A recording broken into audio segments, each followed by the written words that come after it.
Hello, ನಮಸ್ತೆ. ಪಾಕಶಾಸ್ತ್ರ YouTube ಚಾನಲ್ಗೆ ಸ್ವಾಗತ. ಇವತ್ತು ಕ್ರಿಸ್ಪಿಯಾಗಿ ದೋಸೆ ಮಾಡೋದನ್ನ ತೋರಿಸ್ತಿದ್ದೀನಿ. ಹಾಗಾದರೆ ಇದರ ರೆಸಿಪಿ ನೋಡಿ. ಓಕೆ, ಮೊದಲು ಒಂದು ಪಾತ್ರೆಗೆ 4 ಬಟ್ಲಷ್ಟು ಅಕ್ಕಿ ತೊಗೊಂಡಿದ್ದೀನಿ. ಅಕ್ಕಿನ ಚೆನ್ನಾಗಿ ವಾಶ್ ಮಾಡ್ಕೊಂಡಿದ್ದೀನಿ. ಇದಕ್ಕೆ ಬೇಕಾದಷ್ಟು ನೀರು ಆ್ಯಡ್ ಮಾಡ್ಕೊತಿದ್ದೀನಿ. ಇದನ್ನು ಮಿನಿಮಮ್ 8 ಅವರ್ ನೆನೆಯೋಕೆ ಬಿಡೋಣ.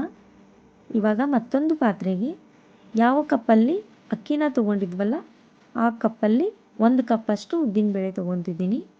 ಹಾಗೆ ಇದಕ್ಕೆ 2 ಸ್ಪೂನಷ್ಟು ತೊಗರಿಬೇಳೆ, 2 ಸ್ಪೂನಷ್ಟು ಕಡಲೆಬೇಳೆ, ಹಾಗೆ 2 ಸ್ಪೂನಷ್ಟು ಮೆಂತೆ.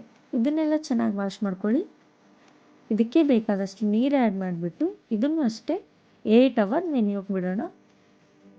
ಇದನ್ನು ನೈಸಾಗಿ ರುಬ್ಬಿ ಒಂದು ಪಾತ್ರೆಗೆ ಹಾಕ್ಕೊತಿದ್ದೀನಿ. ಇವಾಗ ರುಬ್ಬಿರೋದೆಲ್ಲ ಚೆನ್ನಾಗಿ ಮಿಕ್ಸ್ ಆಗಬೇಕು. ಕೈಯಿಂದ ಚೆನ್ನಾಗಿ ಕಲಿಸ್ಕೊತಿದ್ದೀನಿ. ಇದು ಕಲಸಿದ್ದಾದಮೇಲೆ ಒಂದು ಲಿಡ್ ಕ್ಲೋಸ್ ಮಾಡಿ ಇದನ್ನು ಓವರ್ನೈಟ್ ಮ್ಯಾರಿನೇಟ್ ಆಗೋಕ್ಕೆ ಬಿಡೋಣ. ಇವಾಗ ಇದು ಮ್ಯಾರಿನೇಟ್ ಆಗಿದೆ.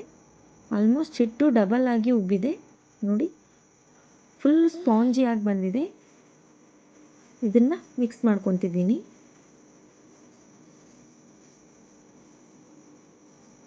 ಇವಾಗ ಇದಕ್ಕೆ ರುಚಿಗೆ ತಕ್ಕಷ್ಟು ಉಪ್ಪು ಆ್ಯಡ್ ಮಾಡ್ತಿದ್ದೀನಿ. ಹಾಗೆ 1-2 ಸ್ಪೂನಷ್ಟು ಸಕ್ಕರೆಯಿಂದ ಕಲರ್ ಬರುತ್ತೆ. ಇವಾಗ ಇದನ್ನು ಅಷ್ಟೇ ಎಲ್ಲ ಕರಗೋವರೆಗೂ ಚೆನ್ನಾಗಿ ಮಿಕ್ಸ್ ಮಾಡ್ಕೋಬೇಕು.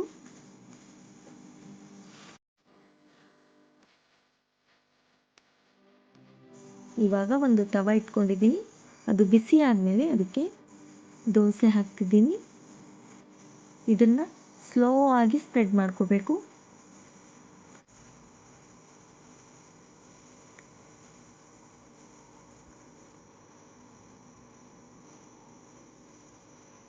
ನೋಡಿ ಎಷ್ಟು ರೌಂಡ್ ಶೇಪಲ್ಲಿ ಬಂದಿದೆ. ಇವಾಗ ಇದಕ್ಕೆ ಎಣ್ಣೆ ಆ್ಯಡ್ ಮಾಡ್ತಿದ್ದೀನಿ. ಹಾಗೆ ಲಿಡ್ ಕ್ಲೋಸ್ ಮಾಡಿ ಇದನ್ನು ಸ್ವಲ್ಪ ಬೇಯಕ್ಕೆ ಬಿಡೋಣ. ಇದಕ್ಕೆ ಬೇಕಾದಷ್ಟು ಆಲೂಗಡ್ಡೆ ಪಲ್ಯನ ಹಾಕಿ ದೋಸೆಯನ್ನು ಮಡಚ್ಕೊತಿದ್ದೀನಿ. ನೋಡಿ ಬಿಸಿ ಬಿಸಿ ದೋಸೆ ರೆಡಿ ಆಯಿತು. ಹೀಗೆ ಮತ್ತೊಂದು ದೋಸೆ ಮಾಡ್ತಿದ್ದೀನಿ. ಇದನ್ನು ಅಷ್ಟೇ ಸೇಮ್ ಪ್ರೊಸೀಜರಲ್ಲಿ ಮಾಡ್ತಿದ್ದೀನಿ. ನಾನು ಹೇಳಿದ ರೀತಿ ಹಿಟ್ಟು ರೆಡಿ ಮಾಡಿಕೊಂಡ್ರೆ ಗೊತ್ತೇ ಆಗಲ್ಲ. ಒಂದೊಂದಾಗಿ ದೋಸೆ ಬೇಗ ಆಗಿ ಹೋಗುತ್ತೆ. ಹಾಗೆ ಇದಕ್ಕೆ ಎಣ್ಣೆ ಆ್ಯಡ್ ಮಾಡ್ತಿದ್ದೀನಿ. ಓಕೆ, ಇದು ರೆಡಿ ಆಯಿತು ನೋಡಿ. ನಮ್ಮ ರೆಸಿಪಿ ನಿಮ್ಗೆ ಏನಾದರೂ ಇಷ್ಟ ಆಗಿದ್ದರೆ ಪ್ಲೀಸ್ ಲೈಕ್ ಮಾಡಿ, ಶೇರ್ ಮಾಡಿ, ಸಬ್ಸ್ಕ್ರೈಬ್ ಮಾಡಿ. Thanks for watching.